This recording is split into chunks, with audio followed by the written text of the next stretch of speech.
Hello lads, ladies, gents, ladetts, whoever, whatever, welcome back to another video. For as long as there have been kart racing games, Mario Kart has pretty much always sat at the very top of the podium, with there being very few, if any, games to ever challenge the Italian plumber's sheer dominance. However, it should come as no surprise that his oldest rival, or at least biggest, Sonic the Hedgehog, is one of the very few to come close, let alone arguably have the outright better game overall, at least at the time of release, which has me really excited for the new Sonic Kart game that has been announced, in which, as the rumours started to swirl about this potential announcement, I had to go back to what I consider one of the best kart games ever made, Sonic and All-Star Racing Transformed, a sequel to what was also a really good kart game, Sonic and All-Star Racing. Releasing in late 2012, Sonic and All-Star Racing Transformed saw itself competing against Mario Kart 7 at the time, in which there were some fairly obvious ideas that have been pinched and come across, and honestly it was for the best. However, instead of just taking them at face value and playing it super safe, Sega decided to push things that step further. Instead of gliding, you can fly, and you had the ability to drift boost while in the skies,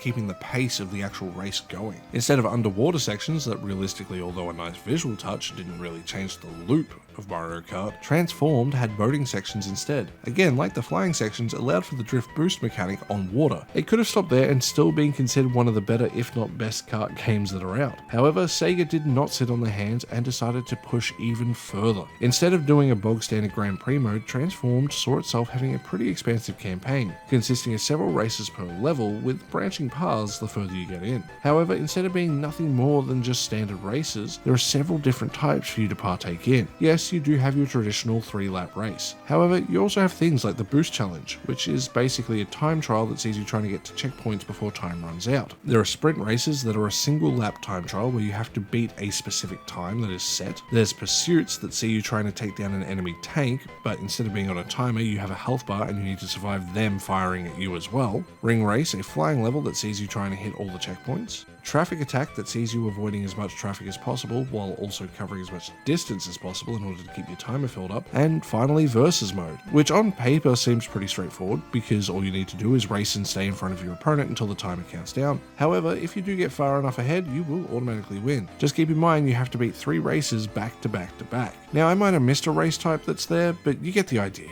There's just so much on offer, and I haven't even talked about multiplayer. However, considering this game is a little bit older, odds are you're not really going to be able to get into multiplayer, at least where I live. With all these gameplay modes, it allows for a lot more variety than what you might expect for what could have just been a quick cash grab. Having over 20 different levels, it really helps the longevity of the game. The levels themselves will typically have a lot of really cool things going on visually, which we'll talk about that shortly, but as you progress, you'll notice some branching paths. However, beyond these, as you get into the final lap, you'll have a big change that typically happens, meaning you have to stay on your toes and pay attention to what's going on around you because you might need to react on a moment's notice. It keeps the races engaging. It makes it so much more enjoyable to come back to. As you can clearly see, these levels are also based on a bunch of different Sega properties, as you would expect, from Samba Studios representing Samba de Amago, Graveyard Geek for House of the Dead, Outrun Bay for Outrun. There are so many things here for anyone who's been a fan of any major property from Sega at any point. Whether it's the Easter eggs throughout the level or the races themselves, there is something here for everyone.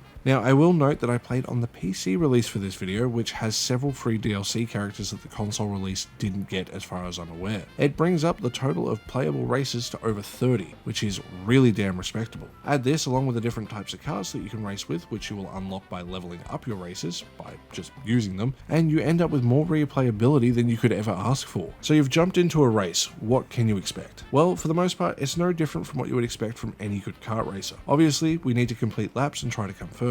We'll have random weapons throughout the level that we can pick up from item boxes, and we want to make sure we avoid getting hit ourselves. There's the drift mechanic, as I've mentioned, but it feels super smooth here, like really good. And as I mentioned, we can turn into both a boat or a plane depending on the track. There is also a trick mechanic for when you go over a jump or at least get airborne. Managing to do a flip in any direction will reward you with a boost. However, if you do stuff it up, you will lose a fair bit of your momentum.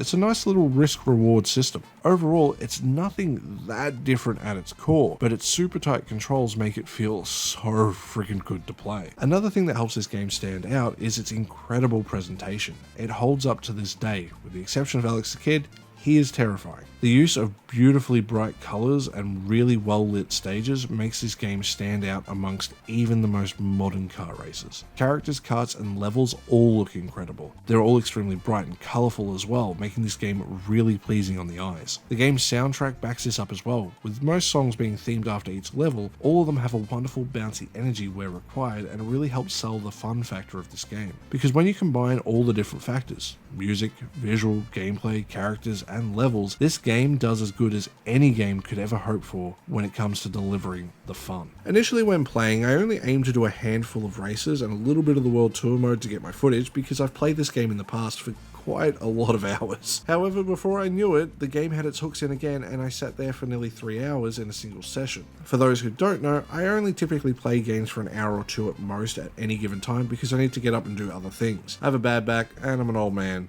What are you going to do about it? But this game had me addicted immediately. I remember why I played it so much with my friend years ago. And honestly, still to this day, I consider it the best kart game. I know that's a bit hyperbolic, I haven't played every single one. But honestly, I am super excited to see what they do with the new one. If you're mostly a PC gamer like I am these days, and you like games like Mario Kart, please pick this game up. Even though it's already 13 years old at this point, it is without shadow of a doubt one of, if not the best kart racing games on the market. The sense of speed, dynamic levels, amazing soundtrack, incredible character roster, and everything else makes a complete package that I cannot recommend enough.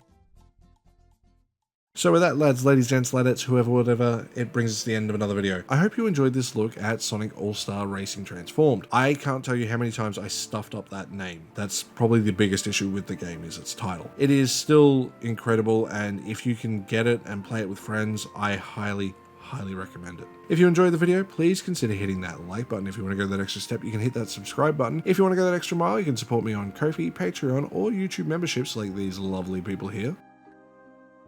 And with that said, I'll see you guys in the next one. Stay safe out there. Bye.